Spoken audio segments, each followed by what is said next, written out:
Revision everything में एक बार फिर से आप लोगों का बहुत बहुत स्वागत है। तो कैसे हैं आप लोग? आई होप आप सब बहुत ही अच्छे होंगे। देखिए, इसके पहले हमने औरंगजेब के शासनकाल के बारे में पढ़ा था। तो आज हम औरंगजेब के बाद जो जो शासक हुए हैं उनके बारे में हम पढ़ेंगे। और औरंगजेब के बाद का जो शासनकाल है उसको उत्तर मुगल काल कहा जाता है। ठीक है, तो देखिए, औरंगजेब के बाद के काल को उत्तर मुगल काल के नाम से जाना जाता है। इस काल में कोई भी शासक योग्य नहीं हुआ। तो पहले ही अगर आपसे पूछा जाए बताइए उत्तर मुगल काल किसे कहा जाता है, तो आप वहां से कह सकते हैं कि औरंगजेब के बाद का शासनकाल उत्तर मुगल काल के नाम से जाना जाता है। ठीक है, और इसमें सबसे पहले जो शासक हुआ वो बहादुर शाह हुआ। ये औरंगजेब का ही बेटा था। ठीक है, अब इसके बारे में पढ़ते हैं हम। देखिए, बहादुर शाह, इसे शाहे बेखबर के नाम से जाना जाता है क्योंकि इसे अपने राज्य के कुल क्षेत्रफल के बारे में ही जानकारी नहीं थी। अब बताइए, जिस राजा को यही नहीं पता कि मेरा राज्य, मेरा क्षेत्र कहाँ से कहाँ तक है, वो तो बेखबर होगा ही। तो इसको भी याद रखिएगा कि शाहे बेखबर के नाम से किसे जाना जाता है, तो बहादुर शाह को जाना जाता है। ये बहादुर शाह जफर नहीं है, ये बात आप याद रखिएगा, ये बहादुर शाह है।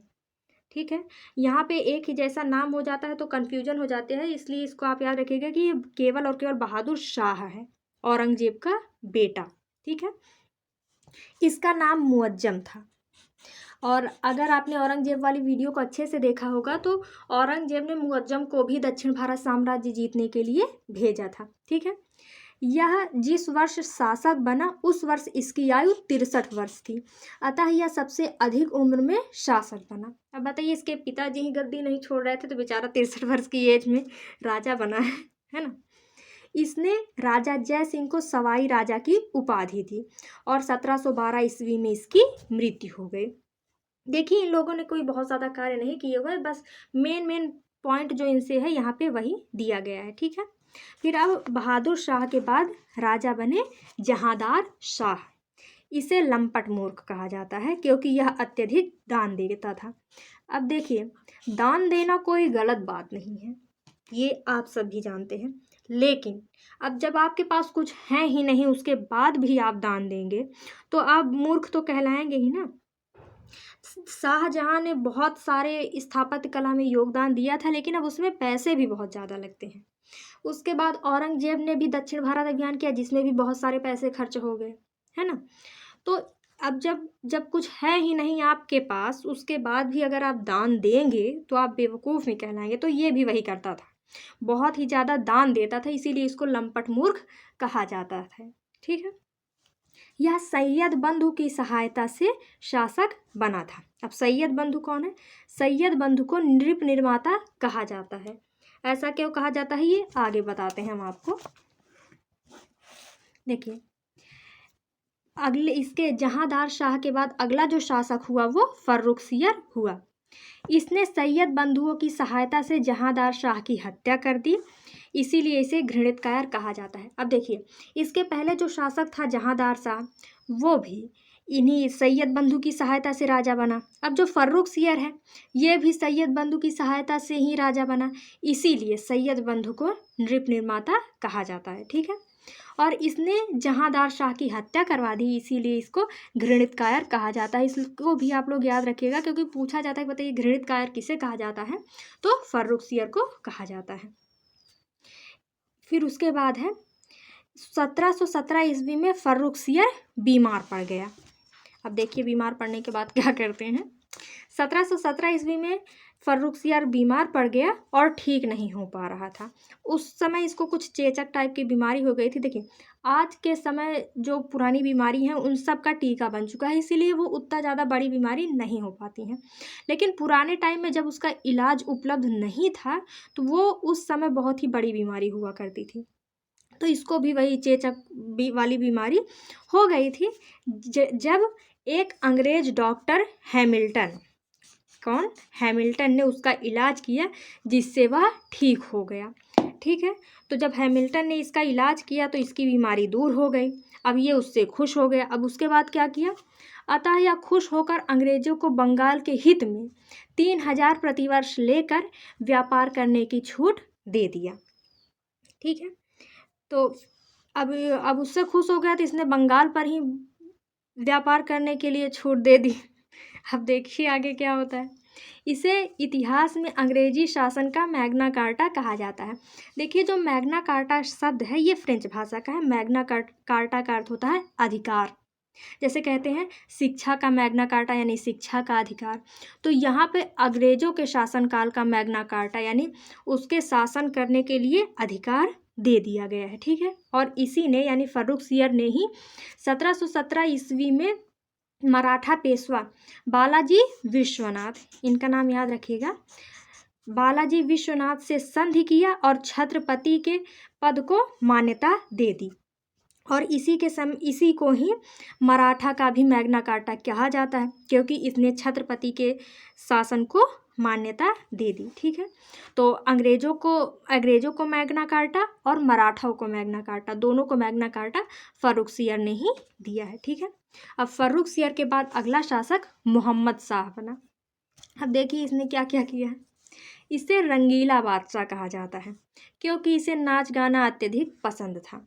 देखिए नाच गाना पसंद करना कोई भी गलत बात नहीं है, लेकिन जब आप राजा होते हैं, आपके ऊपर जिम्मेदारी होती है, तो आपका मेन काम होना चाहिए अपने प्रजा का ध्यान रखना, अपने देश को आगे ले जाना। लेकिन इनको दुनिया ही दूसरी थी इनकी, इसीलिए इनको रंगीला बादशाह कहा जाता है। इनका मूल नाम रोशन अख्तर था। तो देखिए इन लोगों का जो मूल नाम था उसको याद रखिएगा, क्योंकि इन लोगों के बारे में बहुत ज़्यादा पॉइंट तो है नहीं याद करने के लिए, लेकिन जो 2-3 पॉइंट है, जैसे इसको रंगीला बादशाह कहा जाता है, इसका मूल नाम रोशन अख्तर था, तो इन सब चीज़ों को आप लोग याद रखिएगा। ठीक है। इसके समय मुगल साम्राज्य का सर्वाधिक बिखराव प्रारंभ हो गया। इसी क्रम में मुर्शीद कुली खान ने स्वतंत्र बंगाल, शहादत खान ने स्वतंत्र अवध तथा निजामुल मुल्क ने स्वतंत्र हैदराबाद की स्थापना कर दी। तो देखिए अगर आपसे पूछा जाए कि सल्तनत काल में सर्वाधिक बिखराव किस राजा के काल में हुआ, तो मोहम्मद बिन तुगलक के समय हुआ। लेकिन अगर आपसे मुगल काल के बारे में पूछा जाए कि बताइए मुगल काल में किस शासक के समय सर्वाधिक बिखराव हुआ, तो मोहम्मद शाह के समय हुआ। तो इसको भी आप लोग याद रखिएगा। ठीक है। क्योंकि इसी के समय बताइए बंगाल आज़ाद हो गया, अवध भी स्वतंत्र हो गया, हैदराबाद भी स्वतंत्र हो गया। ठीक है। तो इसको भी आप लोग याद रखिएगा। अब आगे है 1737 ईस्वी में मराठा पेशवा बाजीराव प्रथम ने मात्र 500 घुड़सवार लेकर दिल्ली पर आक्रमण कर दिया और मोहम्मद शाह से अत्यधिक धन लिया और उसे यह वचन दिया कि विदेशी आक्रमण के समय वह उसकी मदद करेगा।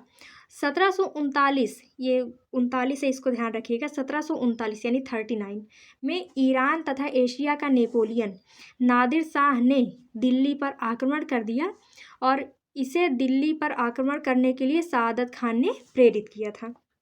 तब इसको पूरी बात समझिए कि 1737 ईस्वी में जो मराठा पेशवा बाजीराव थे, उन्होंने इन पर आक्रमण कर दिया और इनको आश्वासन दिया कि भैया जब भी कोई विदेशी आक्रमण होगा तो हम आपकी सहायता करेंगे। उसके बदले उन्होंने इनसे धन भी लिया, बहुत ज़्यादा धन लिया मराठा ने इनसे, और इनको आश्वासन दिया कि जब भी कोई विदेशी आक्रमण होगा तो हम आपकी हेल्प करेंगे। लेकिन उसी के 2 साल बाद 1739 ईस्वी में जब नादिर शाह ने आक्रमण किया तो मराठों ने कोई हेल्प ही नहीं की, ये अपना राज्य छोड़ के ही भाग गया था मोहम्मद शाह। फिर यहाँ पे है कि इसे दिल्ली पर आक्रमण करने के लिए शहादत खान ने प्रेरित किया था। यहाँ पे कहने का ये अर्थ है कि जो नादिर शाह था ये पहले अवध पर आक्रमण करने वाला था, लेकिन जो शहादत खान था उसने नादिर शाह को बताया कि आप दिल्ली पर आक्रमण कीजिए, वहाँ पर आपको सर्वाधिक धन मिलेगा, बहुत ज़्यादा धन मिलेगा। इसीलिए जो नादिर शाह था ये अवध को छोड़कर दिल्ली पर आक्रमण करने चला गया था। ठीक है। फिर उसके बाद है नादिर शाह कोहिनूर हीरा तथा मयूर सिंहासन को अपने साथ लेकर चला गया। नादिर शाह ने जब आक्रमण किया तो उसने कोहिनूर हीरा और मयूर सिंहासन लेके चला गया। तो इसी के हिसाब से देखा जाए तो ये जो मोहम्मद शाह था, यही आखिरी शासक था। कोहिनूर मतलब मयूर सिंहासन पर बैठने वाला आखिरी शासक मोहम्मद शाह था, इसको याद रखिएगा। ठीक है। कि मयूर सिंहासन पर बैठने वाला आखिरी शासक कौन था, तो मोहम्मद शाह था। इस प्रकार मयूर सिंहासन पर बैठने वाला अंतिम शासक मोहम्मद शाह था। 1748 ईस्वी में मोहम्मद शाह की मृत्यु हो गई। अब मोहम्मद शाह के बाद अगला जो शासक बना वो अहमद शाह बना। इसके समय पहली बार अफगान सेनापति अहमद शाह अब्दाली ने 1748 ईस्वी में पंजाब पर आक्रमण किया। तो जो अहमद शाह अब्दाली था, इसने किसके शासनकाल में आक्रमण किया भारत पर? तो अहमद शाह के समय पर।